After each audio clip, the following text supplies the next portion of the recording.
rema. Eu preciso da palavra revelada, numa medida recalcada, sacudida, e que ela venha transbordante para o nosso espírito. Fala com este ouvinte, fala com esta mulher, com este homem, em nome de Jesus, amém e amém. Amado, o tema específico desta mensagem desta tarde, o tema é: como acontecem os milagres? Esse é o tema específico. Como acontecem os milagres? Eu olho para dentro da Escritura Sagrada e eu observo, irmão, que o Senhor nosso Deus, Ele deseja, é um desejo do coração do Senhor nosso Deus, de fazer maravilhas em nosso meio. Maravilhas em nosso meio. Eu, em toda essa conferência profética que terminou no dia de ontem, os 7 dias eu determinei, profetizei na minha vida, na vida de todos aqui da igreja, de todos da live, que o Senhor vai trazer maravilhas à nossa vida.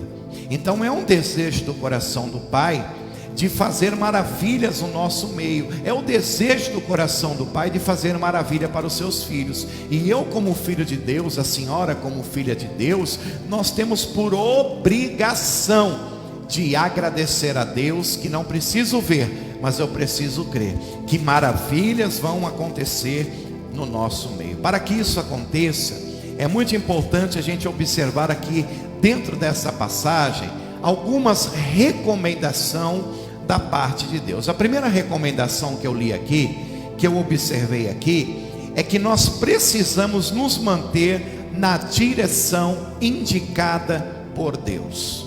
Por que, pastor Vanderlei? Eu preciso me manter na direção indicada por Deus. Observa aqui na Bíblia, olha o que eu leio aqui, ó.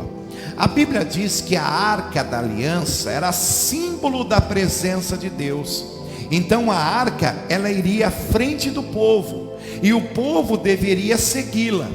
Só que para nós termos Deus aqui fazendo maravilhas em nosso meio, irmão, nós devemos nos manter no centro da vontade de Deus. Manter-se na direção indicada por Ele, manter-nos no centro da sua vontade. Eu não posso me desviar nem para a direita, e eu não posso me desviar nem para a esquerda, mas eu preciso me manter no centro da sua vontade. O que adianta, meu amigo, minha amiga, eu conhecer uma verdade e não praticar a verdade? O que adianta eu estar seguindo a Jesus, mas por alguns momentos eu vou para a direita, eu vou para a esquerda, eu retrocedo? Não, é para ficar no centro da vontade de Deus, é para ficar no centro, na direção que Ele preparou para cada um de nós. Eu preciso me manter, em uma outra recomendação aqui, me manter no temor a Deus. Olha o que a Bíblia diz. A arca, pessoal, ela iria à frente, mas a Bíblia está dizendo que o povo deveria manter uma distância a cerca de 900 metros da arca. Obediência, temor, reverência. Observa aqui era um sinal de respeito, reverência, temor. Tem pessoas hoje que não têm mais respeito quando entram na presença de Deus, não tem temor. Ô irmão, até quando os pastores na hora do culto precisam falar para os membros: parem de andar na igreja, parem de conversar, desligue o celular? Isso é falta de respeito. Nós observamos aqui nesta época, a arca ia à frente, o povo tinha que tomar 900 metros, olhando para a medida de hoje, 900 metros de distância da arca. É respeito, reverência, temor.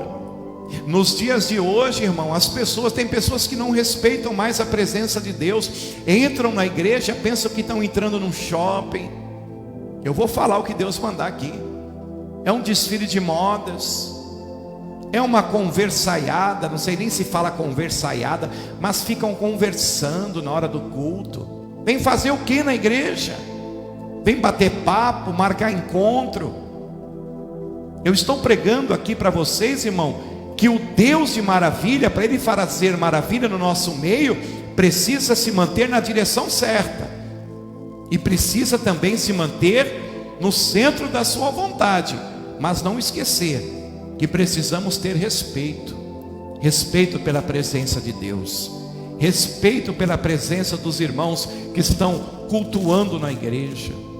Eu pego essa passagem aqui e eu observo que para Deus fazer maravilhas no nosso meio, nós devemos manter o devido respeito à sua presença no nosso meio.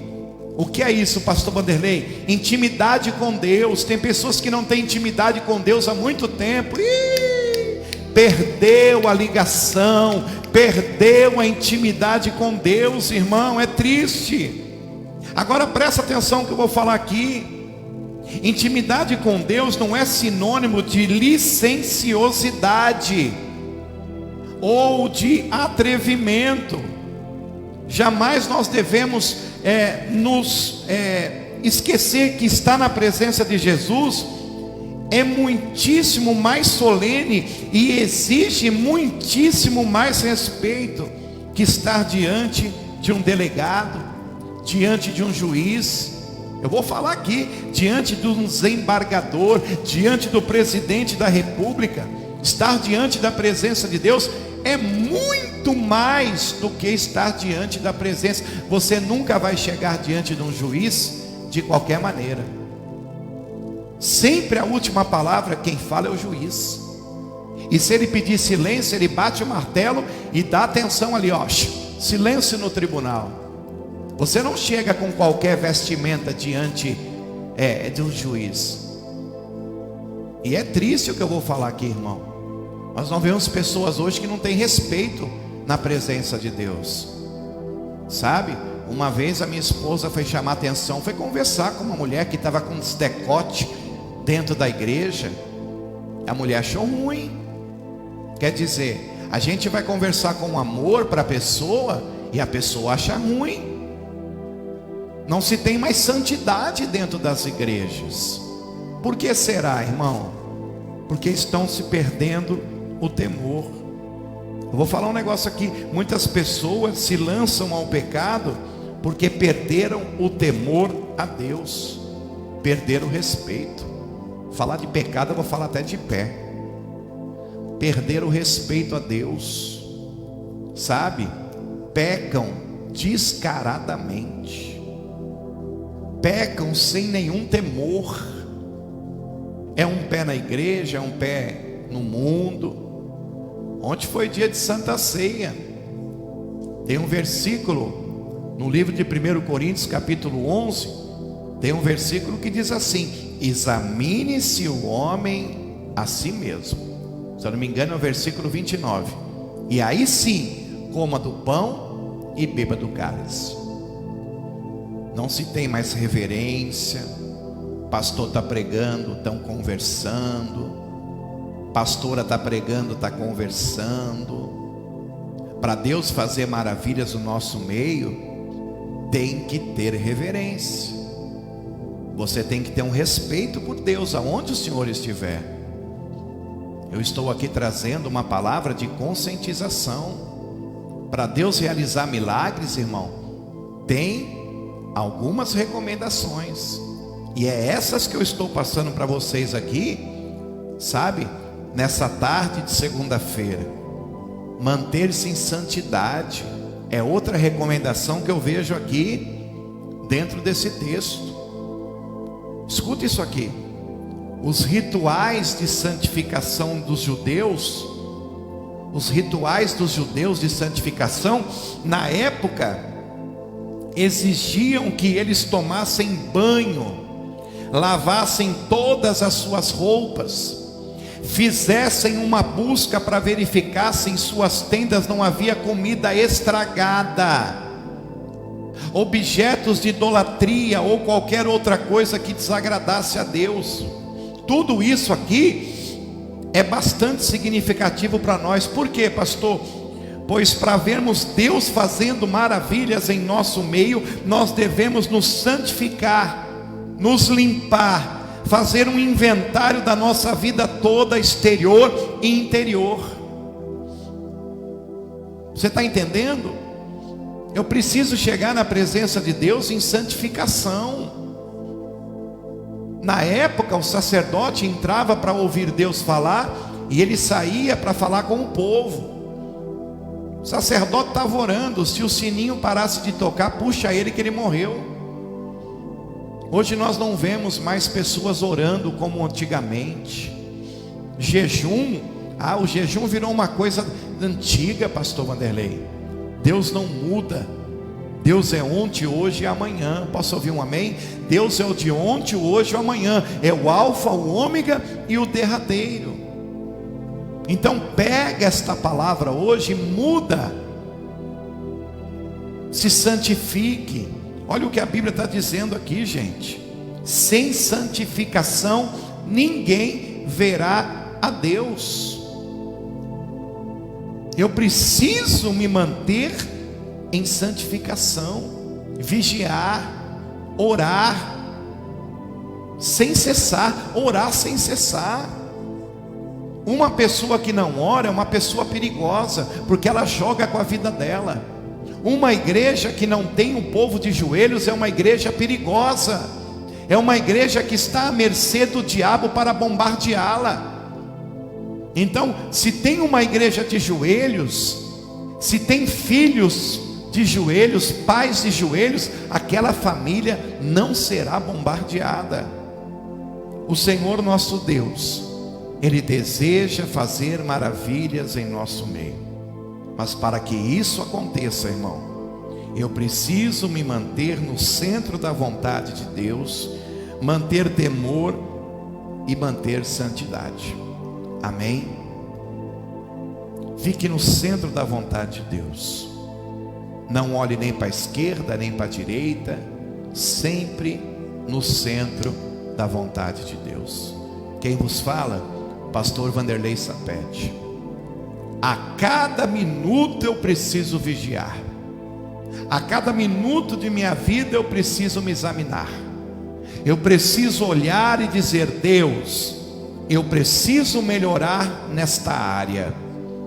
Senhor, me ajuda a me manter de pé, me ajuda a me manter firme, sem vacilar, sem murmurar, sem desejar a mulher do próximo, sem desejar as coisas do próximo. É mandamento. A gente precisa nos manter no centro da vontade de Deus. Eu lhe faço uma pergunta. O senhor e a senhora que está me assistindo e me ouvindo, fique você com a resposta, não precisa escrever. Você já orou hoje? Primeira pergunta. Você tirou um tempinho para fazer a sua leitura devocional hoje? Segunda pergunta. Quanto tempo você não jejua? Terceira pergunta. Você está debaixo de uma cobertura espiritual? Quarta pergunta. Responda você, como está a sua vida? Hoje nós vemos uma crise acontecendo no mundo, uma crise econômica. Lá vai uma outra pergunta. Você é uma pessoa participativa na sua igreja?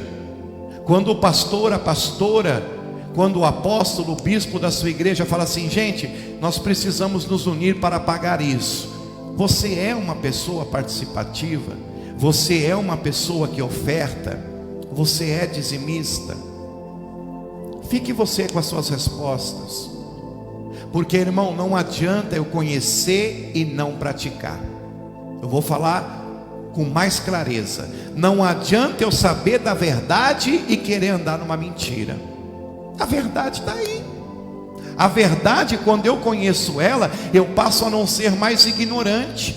Eu não passo mais, irmão, a ser uma pessoa sem saber da verdade. Então, quando eu conheço a verdade, Deus não vai levar mais o tempo da ignorância. O que o homem semear, o homem vai colher. O que o homem plantar, o homem vai colher.